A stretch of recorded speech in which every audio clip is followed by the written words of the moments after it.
Okay, magandang gabi po sa inyong lahat. Good evening everyone, everywhere in the world, nasan man kayo naroon. Nandito naman tayo upang magbahagi ng ating Bible sharing on air na madalas po natin ginagawa twice a month dito po sa ating church. Ngayon po ako may muna mag-isa ang magbabahagi ng Word of God sa inyo. Dahil ang ating mga kaibigan ay meron pong kinakabalahan. Ngunit sa kabila ng ating mga kakulangan ng man's power ngayon, nandito pa rin ang Holy Spirit, kasama natin siya, no? Dahil ang Panginoong Hesus ay lagi tayong sinasamahan sa ating buhay. Ngayong gabi, gusto ko pong magbahagi ng salita ng Diyos para po tayo ay mabigyan ng assurance at kalakasan loob ng salita ng Diyos. Dahil marami po sa mga nagbabasa ng Biblia ay hindi nakakaunawa nung ilang mga katuruan na parang seemingly na hindi ito umaayon sa ibang talata ng Biblia. Alam niyo po, ang Bible ay hindi po nagkakaroon ng contradiction eh. Kung meron pong contradiction, ito po yung nakasalalay dun sa mga nag-i-interpret. Because the Word of God is truth and inerrant, ibig sabihin hindi magkakamali dahil ang author po nito ay ang Holy Spirit na gumamit ng mga tao at kinasihan upang sila'y magsulat nito. Isa sa mga nakakalito at maraming nalilitong talata sa Biblia ay itong talata sa Mateo 7:21. Na maraming nagsasabi ito daw ay very scary, nakakatakot na talata, especially among Christians na sumasampalataya sa Panginoon. Dahil dito po ay mahigpit na binalaan ng Panginoong Yesus yung mga tagapakinig niya na nagsasabi sa kanya, Lord, Lord. Totoo nga ba na hindi lahat ay na tumatawag kay Lord, Lord ay papasok sa kaharian ng langit? May katotohanan ba yun? Ito ba'y isang talata na para takutin tayo at bigyan tayo ng kalituhan sa ating kaligtasan at duda na tayo po ay ligtas na sa mga sumasampalataya sa Panginoong Hesus. Dahil maliwanag po ang turo ni Hesus sa John 3:16 ng pag-ibig ng Diyos ay ibinigay niya ang kanyang bugtong na anak sa atin dito sa mundo. For God so loved the world. Lahat ng tao sa mundo ay pinagnilaan niya, ibinigay niya ang kanyang bugtong na anak for the sin of all men. At maliwanag po dun sa John 3:16 that Jesus said, For God so loved the world that He gave His only one begotten Son, that whoever believes in Him shall not perish but have eternal life. Verse 17, For God did not send His Son into the world to condemn the world, but to serve the world through Him. So maliwanag po ang Bible na ang ating kaligtasan ay nasa pananampalataya sa bugtong na anak ng Diyos. Hindi ho sinabi rito, whosoever behaves. Kung behavior po ang standard ng kaligtasan ng tao, ay wala hong maliligtas dahil alam naman natin ang behavior natin.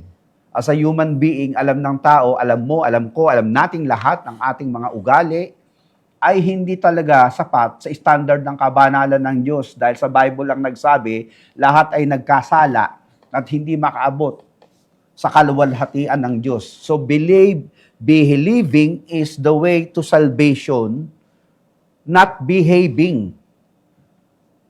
Nagbe-behave na ho tayo pag tayo na po ay sumasampalataya na kay Lord. Sumusunod na yung behavior because of our belief. God is the one who give us life through the Holy Spirit, enlighten us and made us alive in Christ. That's why we are now the temple of the Holy Spirit.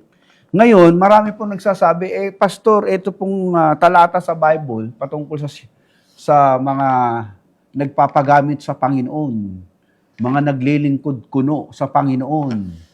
Na ito po ba ay para sa amin? Ito po bang talatang ito para sa aming mga Kristiyano na tumatawag sa Panginoon?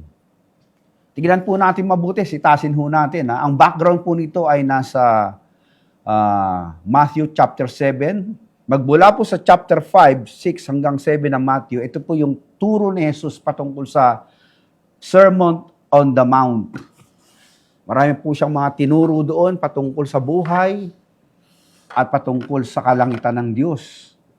At pagdating po rito sa Matthew 7:21, nagtuturo po si Jesus patungkol po sa isang totoo at hindi totoong disipulo niya na sa kanya'y sumusunod kuno, pero hindi naman talaga sumasampalataya.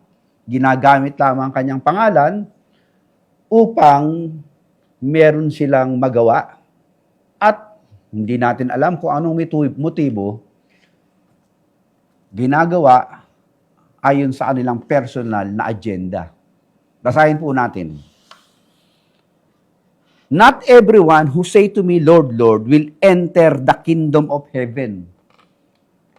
Tingnan po natin mabuti ha. 2 beses sinasabi, Lord, Lord. Pag inuulit ang Panginoon, nagpapahinwatig sa atin na ito'y parang mananampalataya. Kasi 2 beses sinasabi yung Panginoon, Panginoon. Sinabi ni Jesus, hindi lahat ng tumatawag sa akin, Panginoon, Panginoon, ay papasok sa kaharian ng langit. Hindi enough yung nagpo-profess ka lang sa bibig mo. Hindi enough yung sinasabi mo lang. Hindi enough yung nagdi-declare ka lang na si Lord ay Panginoong Jesus at Panginoon mo. Ang sabi niya, but only the one. Tingnan niyo mabuti ha. Only the one. Ibig sabihin, wala nang iba. Yun lang. Yung only. Sila lang. Sino yung silang yun? Who does the will? Mark the word the will there. Naka-highlighted doon ng asul, blue. Ibig sabihin, isang will lang ho yan, hindi a will. Ang sabi ron, the will. Yung article na the is exclusive na isa lang yung sinasabi. The will of the Father who is in heaven. Kaya po, ang mga tao, kinakailangan malaman yung kaisa-isang kalooban ng Ama para sila daw ay tanggapin sa kaharian. Kaya yun yung pag-usapan natin. Kasi kinamwalify ni Jesus Christ mabuti. Hindi lang nagpo-profess, kundi ginagawa yung kalooban. Yung isang kalooban. Kasi hindi naman sinabing a will o isa sa mga kalooban o a wills. Hindi sinabing ganun. Kunya, the will. O isa lang po yun, no? Ano ho yung kalooban na yun? Of the Father who is in heaven, ang Diyos Ama. Tingnan natin. Many will say to me on that day, Lord, Lord, inulit na naman yung Lord, Lord, did we not prophesy in your name? O sila daw nagpangaral sa inyong pangalan, sa pangalan ni Jesus. At sa inyong pangalan, nagpalayas ng demonyo. O mga Kristiyanong-Kristiyano po ang dating. Ano po? Ha? At naggumawa, nagperform. Sa pangalan nyo kami nagperform ng maraming kababalaghan, perform many miracles. So, kitang-kita ho natin dito, galaw ang Kristiyano. Galaw na pagkatao niya ay parang galaw na Kristiyanong-Kristiyano talaga. Nagpapahayag sa pangalan ni Jesus, nagpapalaya sa pangalan ni Jesus, gumagawa ng kababalaghan sa pangalan ni Jesus. Pagdating po sa verse 23, ang sakit naman ng dating ng Lord sa kanila, ang sabi ni Lord, then I will tell you plainly. Diretsahan kong sasabihin sa inyo, hindi ko kayo kilala. Lumayo kayo sa akin, away from me, you evildoers. Tingnan po niyo mabuti, no? Ang kanilang pangalandakan sa Diyos, yung kanilang mga gawa, yung kanilang works, prophesying, driving out demons, performing. Nabigyan diin yung kanilang mga gawa na sinasabi nila yun ang kanilang asset, yung kanilang credential, yung kanilang merit, yung anong kanilang palatuntunan para sila'y tanggapin sa langit, yun ang kanilang mga sinasabing visa o gateway to heaven. Kasi nga, nag-perform sila gumalaw sila nagsalita sila, nagpalayas ng demonyo. Pero sinabi ng Lord, hindi ko kayo kilala. Gumagawa kayo, nagpapahayag kayo, nag-perform kayo, pero I do not know you. Ang alam ko sa inyo, you are evildoer. Paano nagkaganon? Lord naman ng Lord tong mga to. Christian na Christian ang dating. Kasi po, ang bigay diin ni Jesus Christ para matanggap sa langit ang lahat ng tao ay gawin yung kalooban ng Ama, yung kaisa-isang kalooban ng Ama. Pag yun ang ginawa mo, yun ang naisagawa mo sa buhay mo,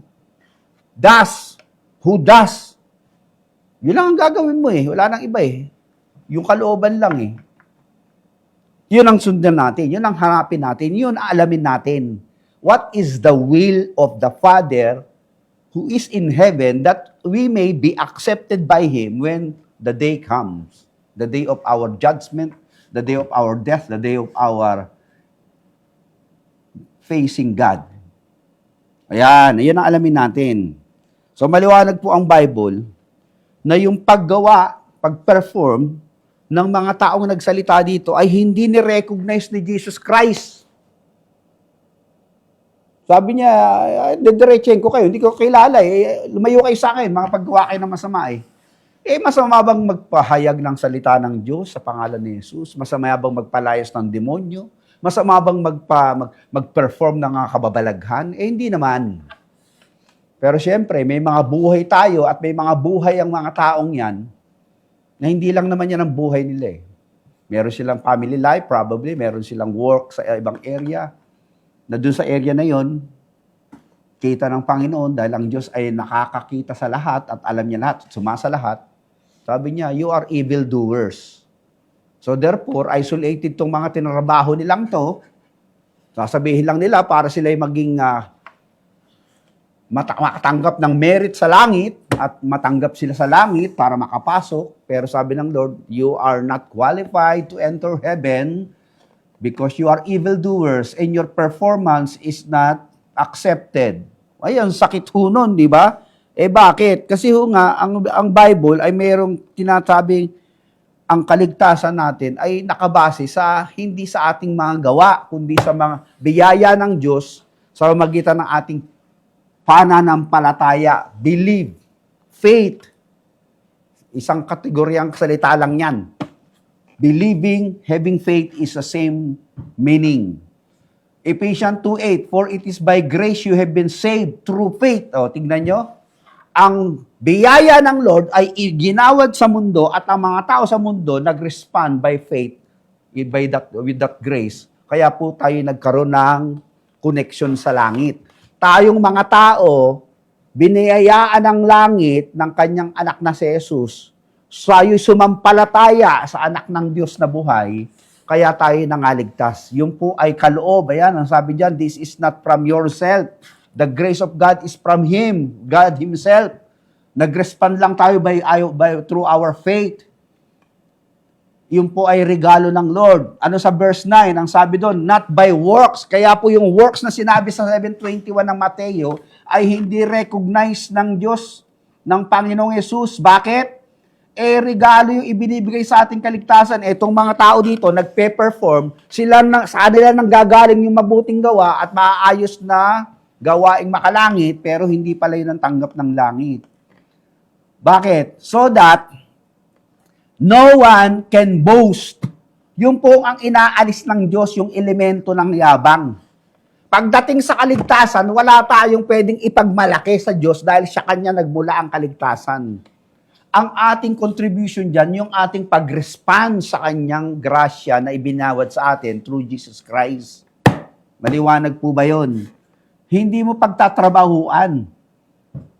Kaya po tayong mga tao sa mundong ibabaw, ang ating paraan para makarating sa kalangitan ay hindi yung umanib ka sa kung anumang relihiyon.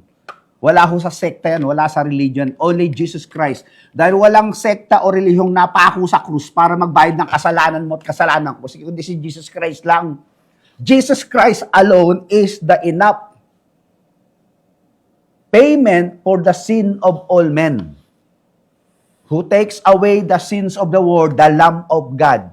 Kaya pagdating po sa verse 10 nitong Ephesians chapter 2, for we are God's handiwork. Tayo ba'y mga nilikha ng Diyos, ginawa kay Kristo Jesus upang magsigawa ng mabuting gawa. Nandun na tayo, kay Kristo na tayo. Kaya yung pagbuting gawa, sumusunod na po sa ating buhay.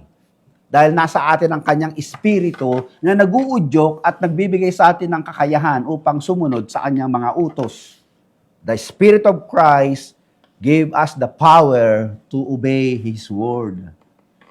Sabi ron, which God prepared in advance for us to do.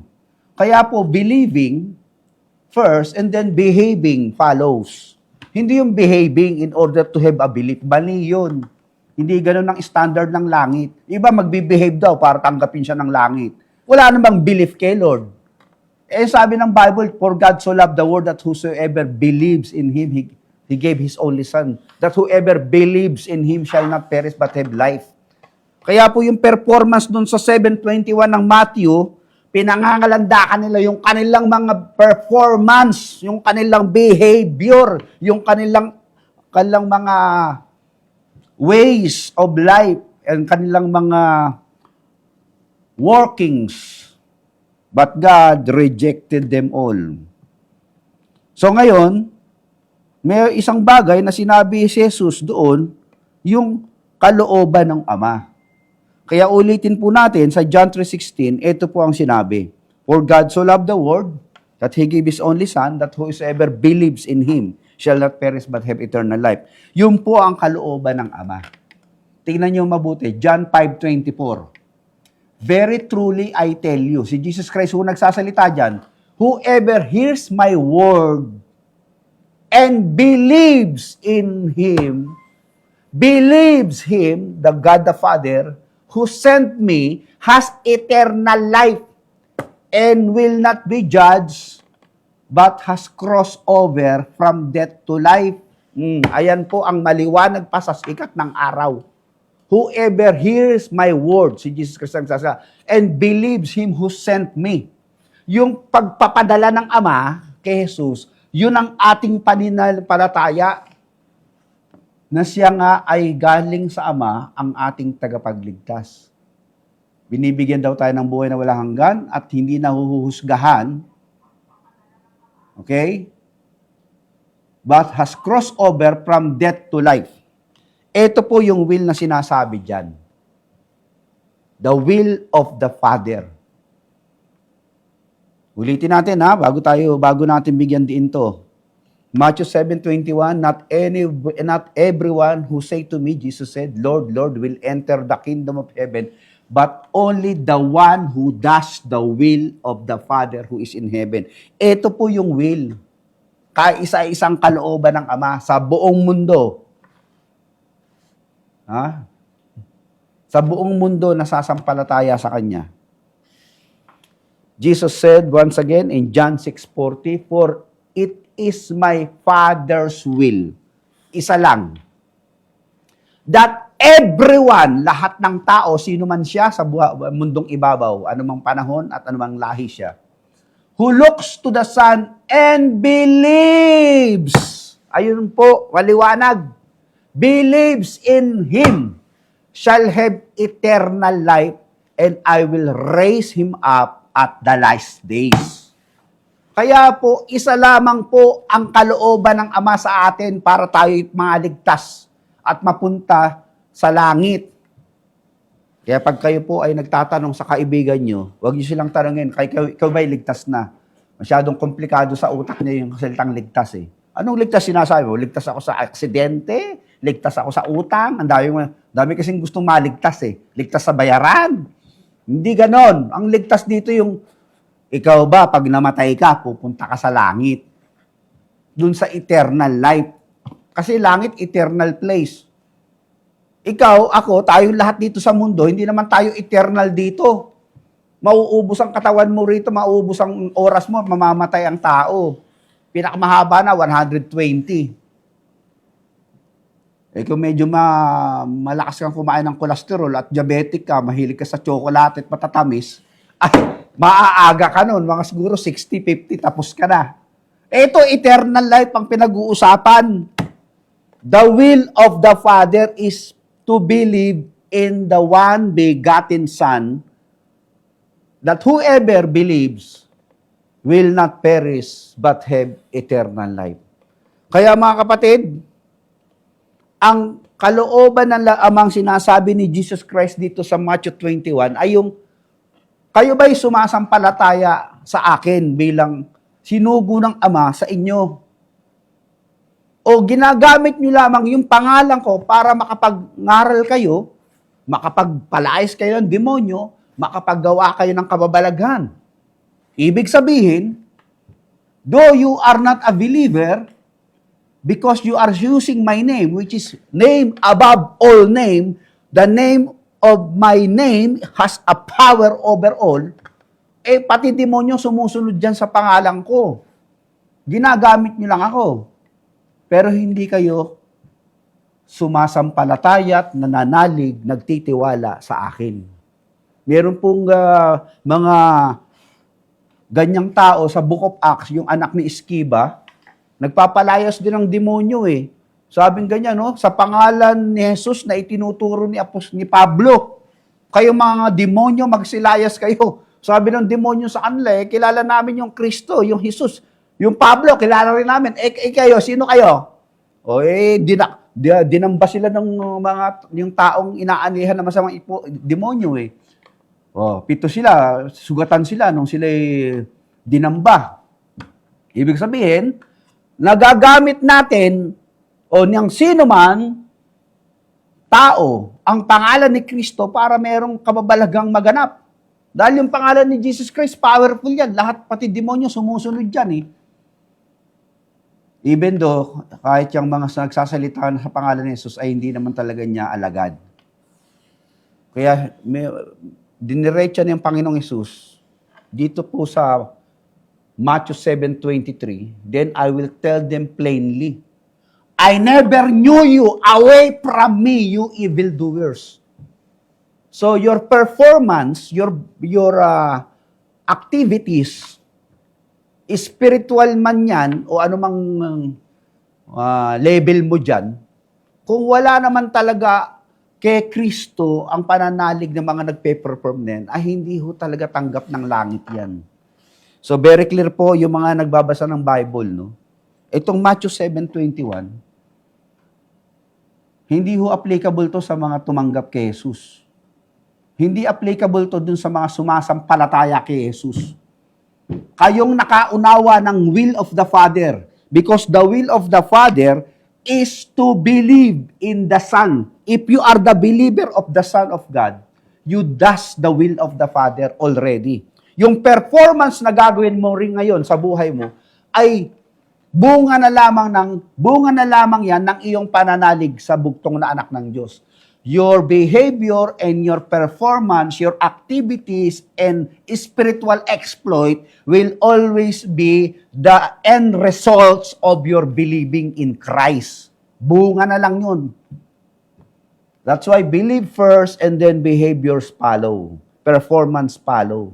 Hindi yung perform ka ng perform, behave ka lang behave kuno. Di naman sapat yung behavior mo, laging kulang. Tapos pangangalandakan mo ngayon yung mga performance at behavior mo sa harapan ng langit. Sabi ng Lord, kulang yan, hindi yan ang kalooban ng Ama. You believe in the Son, and then your behavior will be fixed because the Spirit of God is already living inside of you. Kaya paulit-ulit nating dinideklara at sinasabi sa pulpitong ito na ang Espiritu Santo ang kailangan pumasok sa katawan ng tao.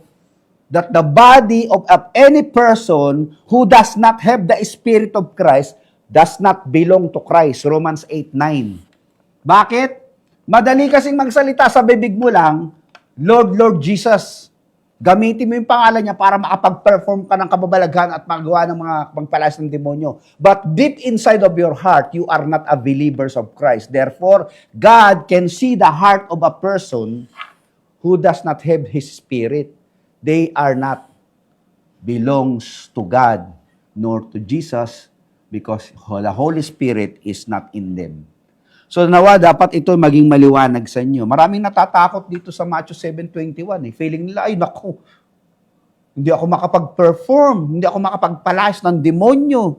Minsan ako pa nga pinapalayas ng asawa ko sa bahay. Demonyo ka, lumayas ka sa bahay na to. Kaya feeling nila, hindi na sila ligtas, hindi na sila tanggap ng langit. They are believers, they are followers of Christ, but they could not prophesy because they do not know how to preach. They could not drive out demons kasi meron pa sila mga demons na nag-i-struggle sila sa mga demons nila sa katawan dahil sila yung mga baby Christian pa. Di nila alam kung paano labanan ang kanilang mga petty sins na nangyayari sa katawan lupa nila. They could not perform miracles because they were not taught how to believe in spiritual gifts. Kasi yung simbahang nasaniban nila ay mga cessationist, wala na raw yung mga spiritual gifts na yan para makapag-perform ng kababalaghan. So, that's why many Christians all over the world ay nalilito. Ang feeling nila, pag hindi sila nakapag-perform, nakapagpalas ng demonyo, at hindi maging makapag-preach ng gospel, they are lesser in level of Christian life nila o nasa second-class Christian lang sila. Hindi ho totoo yun. The moment you believe, and continue on to study God's Word, continue on to learn from God, attending the church, listening to good preaching, building up your faith in the Lord, and continue to memorize Scripture and put them into practice, your faith will grow. You are a believer. You believe in Christ. If you believe with all your heart that only Him can save you, you are qualified and accepted by heaven. Performance is not the standard of our salvation. Believing in Christ only. Because the will of the Father, I will repeat again, for it is the will of my Father. John 6:40. For it is my Father's will. The will. Ang isang kalooban ng Ama sa mundo. I love you so much, I gave my Son to you, believe in Him. That everyone, pangkalahatan ho ito. Universalist ka ba, Pastor? Hindi. Sa lahat lang sasampalataya lang.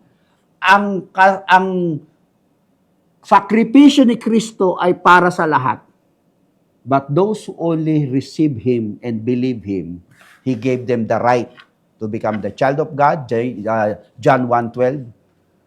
The Son and believes in Him shall have eternal life. Ulit-ulitin mo yan. Basahin mo pa ulit-ulit. Hanggang tumimo sa kaluluwa at espiritu mo na you are a believer and you does and you did and you are keep on doing, believing, and accepting the fact that it is the will of the Father to believe in His Son that you have life eternally. Intindihin nyo mabuti yun. Paulit-ulitin mo yan hanggang mag-sink in sa kaluluwa mo na, Lord, thank you, Lord. It's only by believing your Son, I have the assurance of my salvation. Your performance will count for nothing. Yung performance mo, pagka-save ka na, yan.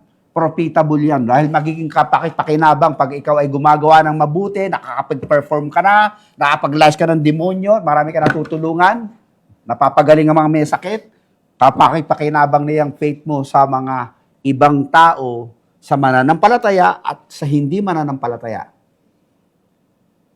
Kaya ka nagiging kapakipakinabang dahil yung behavior mo ay nade-develop because your faith, your belief, is the standard of your behavior.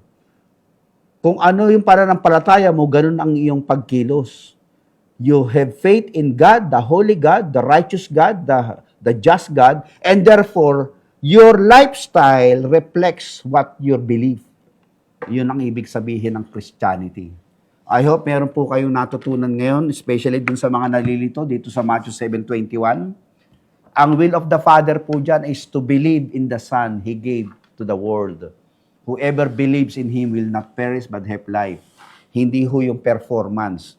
Kasi itong mga lalaki dito, mga taong nagsasalita rito, yun ang kanilang binibigyang diin upang makatanggap sila ng acceptance sa langit, yung kanilang performance. Sinabi ng Lord, that is not the way I accept people to heaven, but the one who does the will of the Father. I hope you can pray and you can talk to God. Especially kung ikaw nalilito ka sa salvation mo. This is the assurance of salvation. John 6:40, John 5:24, and John 3:16 up to 17. Keep on reminded, the grace of God is sufficient for each one of us. Magbuhay po kayo. Maraming salamat. God bless you and see you next time. Bye-bye. Jesus loves you.